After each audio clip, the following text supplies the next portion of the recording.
भारत के जिगरी दोस्त इजराइल में लंबे राजनीतिक गतिरोध के बाद पीएम नरेंद्र मोदी के दोस्त बेंजामिन नेतन्याहू ने नई सरकार बना ली है। 3 बार आम चुनाव होने के बाद भी कोई नतीजा नहीं निकला, लेकिन अब आखिरकार देश में सरकार बन गई है।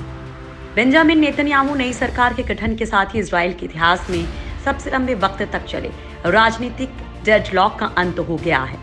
इस दौरान केयरटेकर सरकार 500 से भी ज्यादा दिन चली है।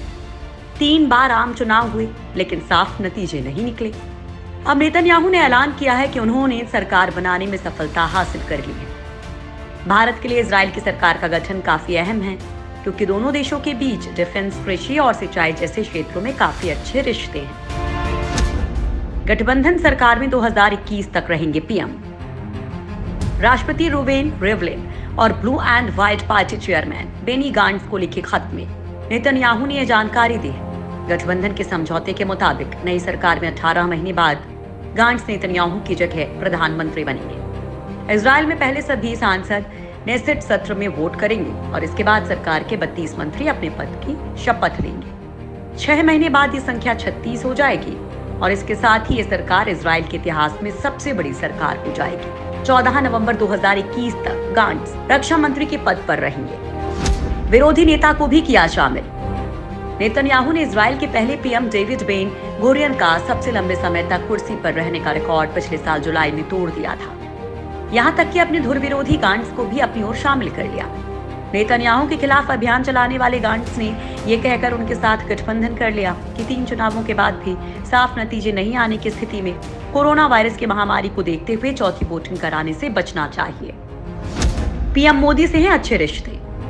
नेतन्याहू के भारत के प्रधानमंत्री नरेंद्र मोदी से काफी अच्छे रिश्ते माने जाते हैं। जब 2019 में वो चुनाव प्रचार अभियान में जुटे थे, उस वक्त भी देश में जगह जगह पीएम मोदी के साथ उनके बड़े बड़े होर्डिंग्स देखने को मिल जाया करते थे।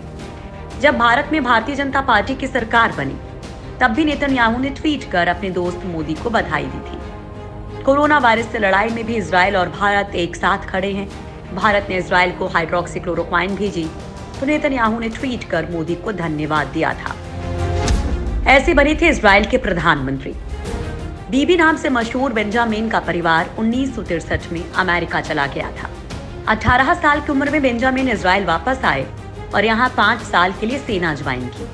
नेतन्याहू का परिवार उस वक्त चर्चा में आया जब उनके बड़े भाई जोनाथन साल 1976 में युगांडा के एंटेबे में इजराइल के हाईजैक किए गए विमान को छुड़ाने की कोशिश में शहीद हो गए। साल 1988 में नेतन्याहू देश की राजनीति में सक्रिय हो गए। इसी साल उन्होंने लिकुड पार्टी के टिकट पर चुनाव जीता और संसद पहुंचे। साल 1996 में इजिप्ट रॉबिन की हत्या के बाद जब चुनाव हुए, तो नेतन्याहू देश के पहले ऐसे प्रधानमंत्री बने जिसका जन्म आजादी के बाद हुआ था। वो देश के सबसे युवा प्रधानमंत्री भी रहे। हालांकि उन्हें इजराइल फिलिस्तीन के बीच ओस्लो समझौता स्वीकार करना महंगा पड़ा और साल 1999 में हुए चुनाव में उन्हें हार का मुंह देखना पड़ा। नेतन्याहू को पार्टी के नेता का पद भी छोड़ना पड़ा। 2005 में तत्कालीन पीएम एरियल शेरोन के कोमा में जाने के बाद नेतन्याहू ने लिकुड पार्टी का अध्यक्ष पद और साल 2009 में पीएम पद अपने नाम किया।